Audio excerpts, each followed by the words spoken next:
Hi, it's me again. It's Friday, so there you go. I'm actually recording the Friday prior because I've been so busy lately and I have so much stuff to do, particularly Friday next week. I just know I'm not going to be able to do it in time.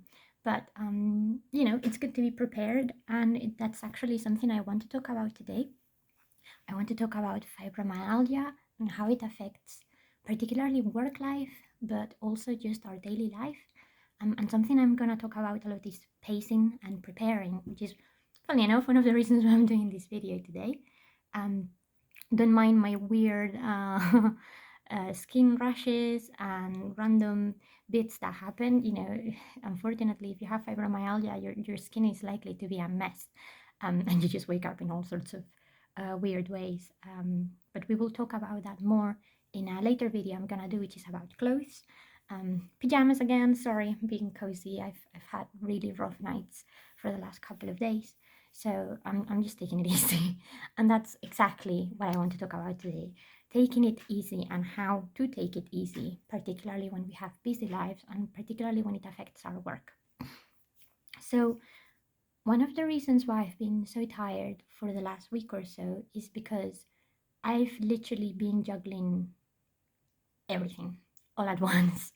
And I mean, that's very me. I'm a very busy person. I just do loads, and that's always been me. But obviously, when you have fibromyalgia, you need to accept that that's not going to be you every single day. Your body has a limit, your mind has a limit, and your emotions have a limit. Some people were asking me about how to help people with fibromyalgia and stuff like that if you have fatigue.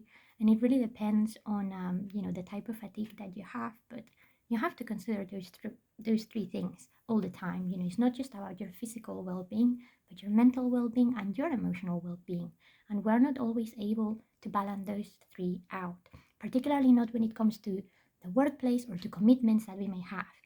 I'm just recording literally as the Easter weekend starts, and I'm aware that, okay, maybe it's lockdown and it's not the same than many other years, but a lot of people would be, going crazy, doing lots of things this weekend. And then I bet most of you with fibromyalgia, halfway through the weekend, or if not, hitting Tuesday, you'd be dead on your sofa, unable to do anything. Because, there is only so much energy that goes around. And particularly when you are doing lots of things or meeting with lots of people, it can be really draining. And if you are not prepared, particularly if you're excited to see people and whatnot, you just could be oblivious to the fact that you're spending yourself. And you're actually putting yourself in danger. So you need to be careful with this sort of stuff. And that's the reason why we're talking about it today. So in my case, I'll explain a little bit of what I've been doing. So this week alone, and that's already coming from the previous week. The previous week I had my granddad's birthday, my parents' 30th anniversary. It was Father's Day in Spain, and I had to prepare 2 conference papers, do a bunch of interviews for work, um, everything that has to do with the household. I had some trinket stuff to do in the workshop. Breathe, eat, sleep. It's a lot. It's a lot. When I mean preparing conference papers, I literally mean sitting on my computer. Like if I was working in an office, as many hours as it takes to just get things done. It's draining. It takes a lot of work and a lot of mental energy. And although you're sitting down, it is tiring because your brain is going really fast. You're trying to cram all this information down. You don't realize, but when you are working, no matter what work you're doing, whether it's physical or not, you are spending energy. The brain is the part of our body that consumes most of the energy, most of the nutrients and things that we eat. So, for people that have fibromyalgia or any other chronic or neurological illness, just realize how important it is to keep that little magical computer that we have healthy and safe. So, I had to do a bunch of stuff today. For that purpose, I decided yesterday that I was just gonna take some time off. Like I knew I had more on my hands that I could physically handle. I had already done 2 interviews. I was completely knackered. Um, yeah, I had stuff that needed to be done, but it can always be done tomorrow. And it's not something that I do and feel good about it because I like doing things right and doing it now and making sure it's out of the way. But you need to pace yourself. This is something that we talk a lot when we have chronic illness, fatigue, and fibromyalgia is pacing. Know your rhythm. And if you don't know your rhythm, set your own rhythm. Because if you don't, you're just going to crash and burn, crash and burn, crash and burn. And that's how our flares go out of control and they spiral. That's bad for us. We need to learn to manage our own lifestyle. And that's hard when you have work and when you have commitments. I know a lot of people with fibromyalgia that are moms, they have kids, they have, family responsibilities. It is hard, but you have people in your life that can help you. And there are people that will be happy to help if you let them help. And I know that very well firsthand myself because it's difficult to accept help sometimes or ask for help. No one wants to accept this. You don't want to feel like you need to rely on other people to be able to be functional, particularly in order to do your work or in order to carry on your duties. But you just need it. And there's no shame in that. It took me a long time to recognize that, just because I am superwoman and I can do everything myself, it doesn't mean that when I'm knackered, I can just go, please hand me the remote for the TV. I can't move. It's that's a silly example, but you know what I mean. It could be anything like doing shopping or just giving you 5 minutes to just not have to care about the world. Whatever is it that helps you set that rhythm, set that pace is important. I keep a whiteboard where I have like a weekly calendar that then I wipe off every single week, and I just sort of schedule the things that I need to get done that week.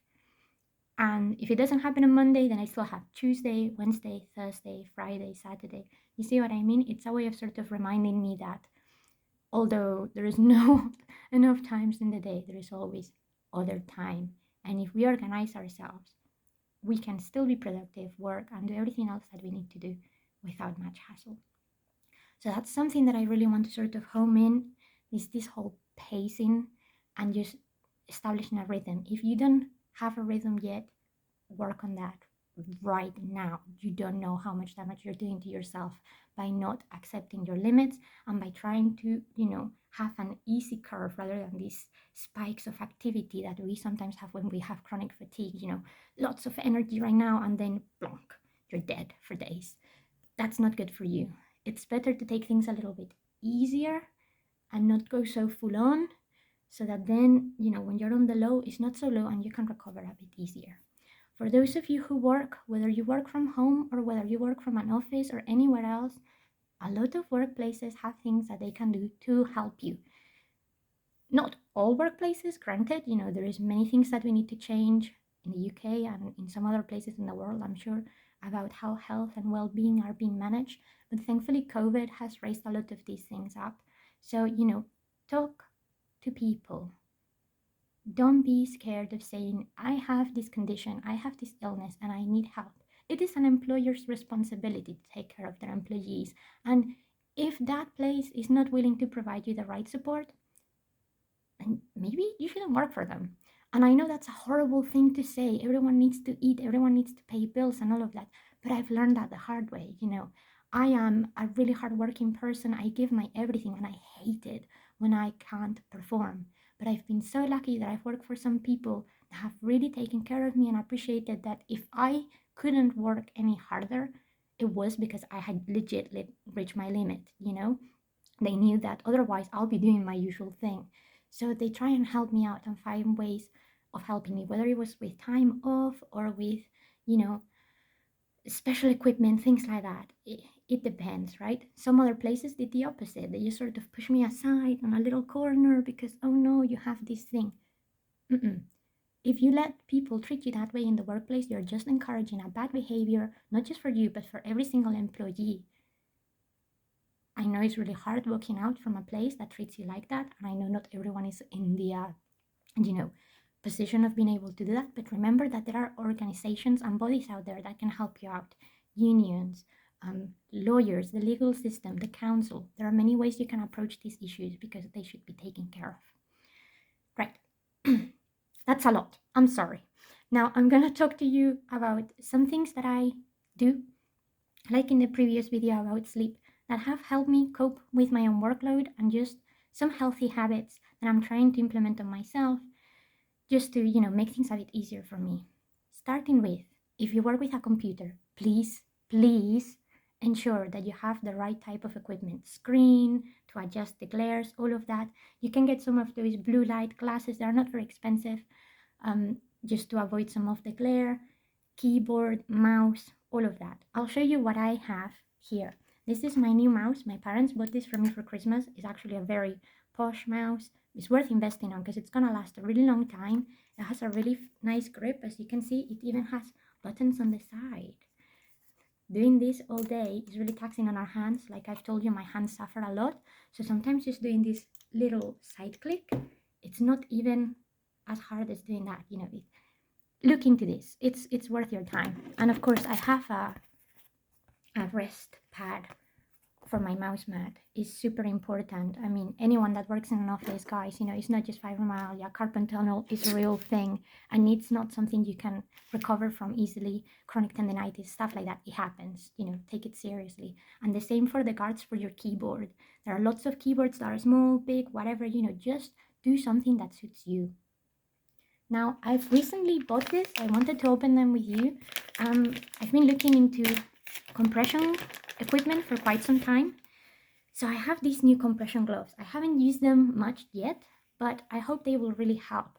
Even if it's just to relieve some of the pressure from my hands, just so they don't click so much, they're a bit more comfortable.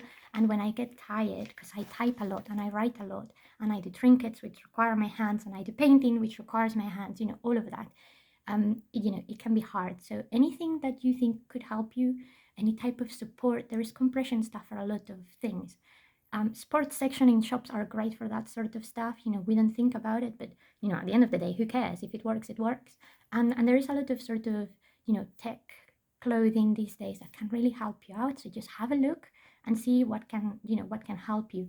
There is some sort of compression tights as well for legs. If you really suffer for tension in your legs, that's a good one to go to as well, and things like that.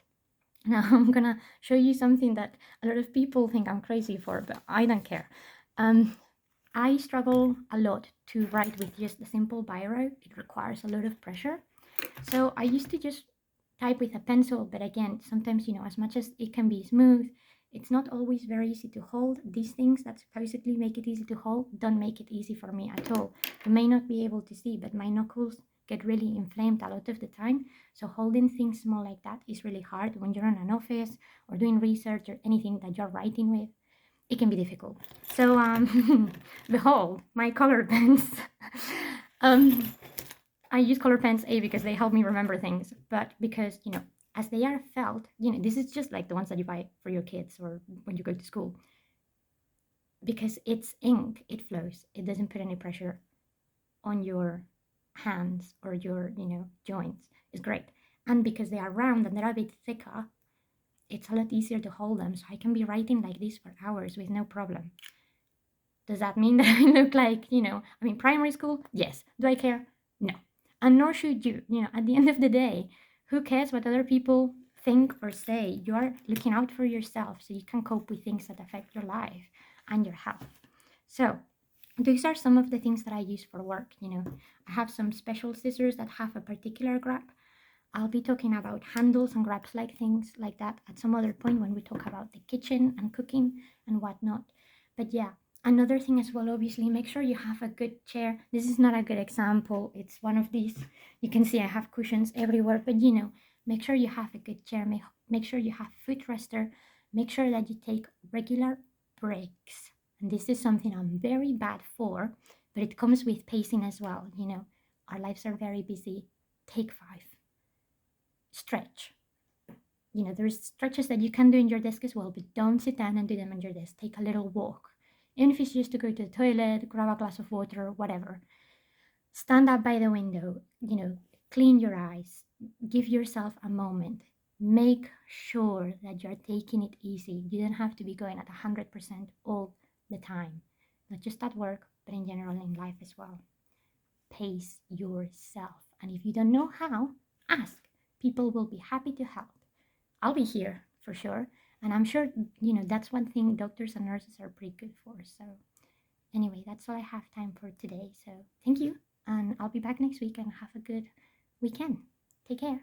Bye.